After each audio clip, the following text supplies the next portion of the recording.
भारत माता की वंदे वंदे। मी या महाराष्ट्राचे नेते माननीय मुख्यमंत्री सन्माननीय देवेंद्र फडणवीस साहेबांना विनंती करतो की त्यांनी संबोधित करावं।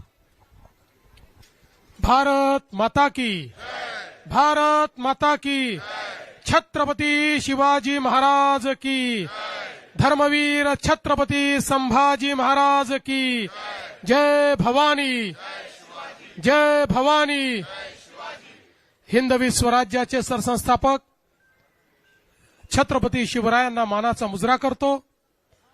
भारतीय राज्यघटनेचे शिल्पकार भारतरत्न डॉक्टर बाबासाहेब आंबेडकर यांना मानवंदना अर्पित करतो।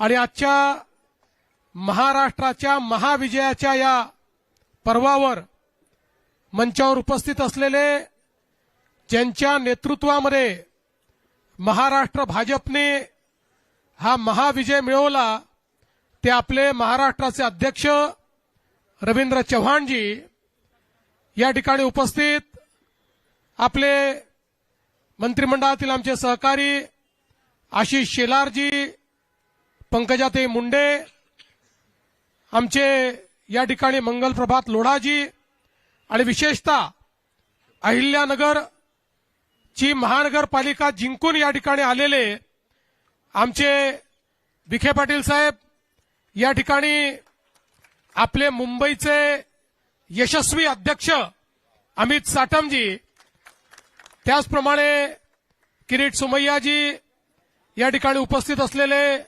प्रसाद लाडजी, चित्राताई, सर्वच आपले मान्यवर, अनेक मान्यवर आहेत, त्यामुळे सगळ्यांचे नावं या ठिकाणी घेत नाही।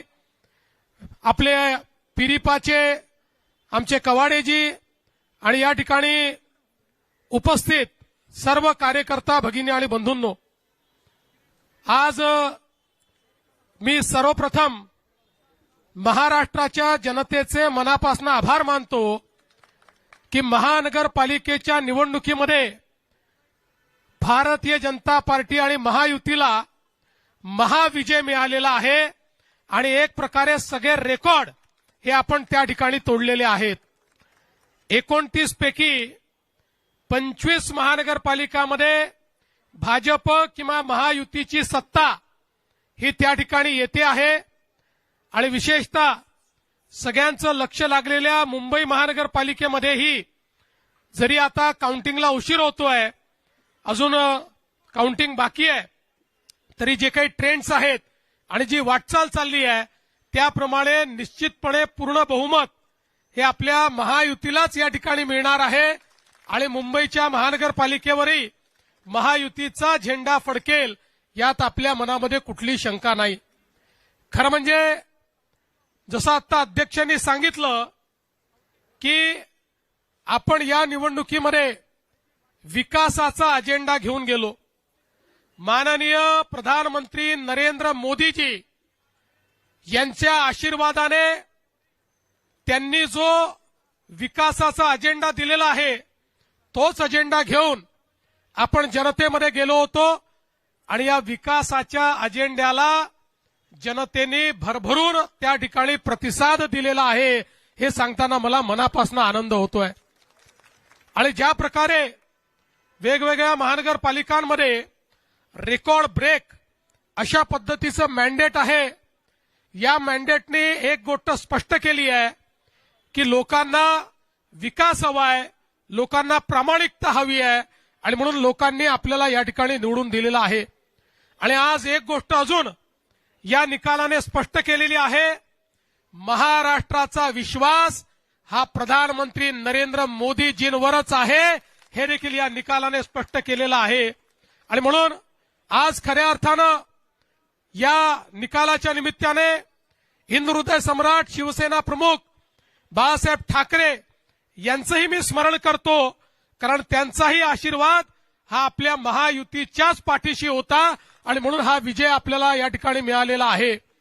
आणि आज खरं म्हणजे लांब लचक भाषण करण्याची आवश्यकता नाहीये, पण एक गोष्ट निश्चित आहे की ज्या मुद्द्यांवर आपण ही निवडणूक लढलो त्या मुद्द्यांना लोकांनी प्रतिसाद दिलाय आणि पुढेही आमचा अजेंडा हा विकासच असणार आहे.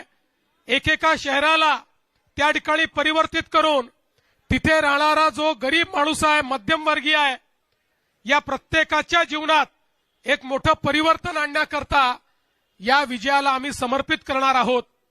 आणि हे सगळं करत असताना निश्चितपणे ही गोष्ट सांगितली पाहिजे की शेवटी आमचा जो कार्याचा आत्मा आहे, आमचा जो विचारांचा आत्मा आहे, हा हिंदुत्ववाद आहे. हिंदुत्ववादी आम्ही आहोतच, याबद्दल आम्हाला अतिशय अभिमान आहे. आणि या हिंदुत्ववादाच्या माध्यमातून खऱ्या अर्थानं हिंदुत्व आणि विकास यांना वेगळं करता येणार नाही. आणि म्हणून मला असं वाटतं की आज हा जो काही आमचा आत्मा आहे, या आत्म्यानेच आम्हाला जनसामान्यांपर्यंत पोहोचवलेला आहे. जसं मी वेळोवेळी सांगितलं, आम्ही संकुचित हिंदुत्व मानणारे लोक नाही आहोत, आम्ही व्यापक हिंदुत्व मानणारे लोक आहोत. आमच्या हिंदुत्वामध्ये सगळ्यांचा समावेश आहे. जो जो या भारताच्या संस्कृतीला आपली संस्कृती समजतो, भारतीय प्राचीन जीवन पद्धतीला जो आपली जीवन पद्धती मानतो, त्याची पूजा पद्धती काही असली तरी त्या सगळ्या लोकांना आम्ही आमच्या हिंदुत्वाच्या व्याख्येमध्ये या ठिकाणी घेतलेला आहे. आणि म्हणून मला असं वाटतं की एक व्यापक अशा प्रकारचं जनसमर्थन हे आपल्याला मिळालेलं आहे. मी या निमित्ताने एवढं सांगू इच्छितो, कार्यकर्त्यांना माझा संदेश हाच आहे की एवढं मोठं जनसमर्थन जेव्हा मिळतं तेव्हा जबाबदारीची जाणीव ठेवली पाहिजे. आपल्याला जबाबदारीने वागावं लागेल. जिंकल्यानंतर उन्माद नको. कोणीही उन्मादाने या ठिकाणी जिंकल्यानंतर वागणार नाही, हे कार्यकर्त्यांनी लक्षात ठेवलं पाहिजे. आणि त्यासोबत निवडून आलेल्या लोकप्रतिनिधींना आमचा संदेश आहे की तुम्हाला जनतेनं अपेक्षेने निवडून दिलाय, पारदर्शी प्रामाणिकतेतून कारभार करण्याकरता निवडून दिलेला आहे. त्यामुळे आपण सगळ्यांनी या गोष्टीची जाण ठेवली पाहिजे की आपण सगळे निवडून आलो. मोदीजींवर जो विश्वास आहे, भाजपावर जो विश्वास आहे, या विश्वासामुळे आपण निवडून आलेलो आहोत. त्यामुळे कुठेही या विश्वासाला तडा जाणार नाही. अशा प्रकारचं वर्तन कार्यकर्ते, नेते आणि निवडून आलेले नगरसेवक करतील, हा विश्वास मला आहे. मी पुन्हा एकदा महाराष्ट्राच्या तमाम जनतेचे मनापासून आभार मानतो. आमचं वरिष्ठ नेतृत्व या ठिकाणी माननीय मोदीजी असतील, आमचे अध्यक्ष नड्डाजी असतील, या ठिकाणी अमित भाई असतील, आमचे कार्याध्यक्ष नितीन नवीनजी असतील, महाराष्ट्रामध्ये आमचे ज्येष्ठ नेते आदरणीय गडकरी साहेब असतील, या सगळ्यांचे मी अतिशय मनापासून या ठिकाणी आभार मानतो. आणि पुन्हा एकदा या विजयाच्या आपल्या सगळ्यांना शुभेच्छा देऊन आता आपण सगळे महापौर बसल्यानंतर जल्लोष पुन्हा साजरा करू, हे या ठिकाणी आपल्या सर्वांना सांगतो. आणि सोबतच अर्थात या ठिकाणी आपले जे मित्र पक्ष आहेत त्यांनाही, शिवसेना असेल, राष्ट्रवादी असेल, या ठिकाणी आरपीआय असेल, पिरिपा असेल, या सगळ्या मित्र पक्षांचे देखील अतिशय मनापासून आभार मानतो. इथे येण्यापूर्वी माननीय शिंदे साहेबांना मी त्या ठिकाणी फोन करून, आणि त्यांचा मला फोन आला, त्यांनी माझं अभिनंदन केलं, मी त्यांचं अभिनंदन केलंय. आणि पुन्हा एकदा महाराष्ट्रामध्ये महायुती मजबूतीनं या ठिकाणी काम करेल हा विश्वास देतो आणि माझं बोलणं संपवतो. धन्यवाद. विशेषतः मला या ठिकाणी धन्यवाद दिला पाहिजे सगळ्या कार्यकर्त्यांचा, कारण हा विजय कार्यकर्त्यांना समर्पित विजय आहे.